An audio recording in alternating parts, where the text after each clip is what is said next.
بسم اللہ الرحمن الرحیم۔ سورہ صفات کے فضائل۔ سورہ صفات مکی صورت ہے۔ اس میں 182 آیات اور 5 رکوع ہیں۔ صفات کا معنی ہے صف باندھ کر کھڑے ہونے والے فرشتے۔ سورہ صفات کا آغاز اللہ تعالیٰ نے فرشتوں کے مختلف اور صاف بیان فرما کر کیا۔ اس مناسبت سے اس سورت کا نام سورہ صفات ہے۔ سورہ صفات میں مشرکین کے اس عقیدے کو غلط قرار دیا گیا جس کی روح سے وہ کہا کرتے تھے کہ فرشتے اللہ تعالیٰ کی بیٹیاں ہیں۔ یہی وجہ ہے کہ اس سورت کا آغاز فرشتوں کے اوصاف سے کیا گیا ہے۔ اس کے بعد اس سورت میں آخرت میں پیش آنے والے حالات کی منظر کشی فرمائی گئی ہے۔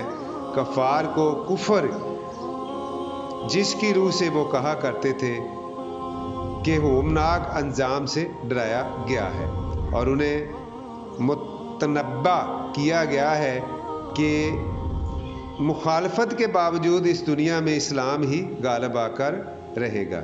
اس صورت میں حضرت نوح علیہ السلام، حضرت لوط علیہ السلام، حضرت موسیٰ علیہ السلام، حضرت الیاس اور حضرت یونس علیہ السلام کے واقعات کو مختصر انداز میں بیان کیا گیا ہے، جبکہ حضرت ابراہیم علیہ السلام کا تذکرہ قدر تفصیل سے آیا ہے۔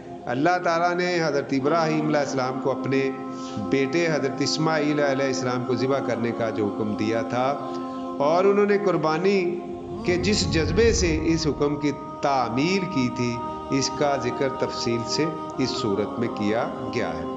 اس ضمن میں حضرت ابراہیم علیہ السلام کے دوسرے بیٹے حضرت اسحاق علیہ السلام بھی قابل ذکر ہیں، ان کا بھی ذکر آیا ہے۔ سورت کے آخر میں جنات اور فرشتوں کے اصل مقام کا بیان ہے۔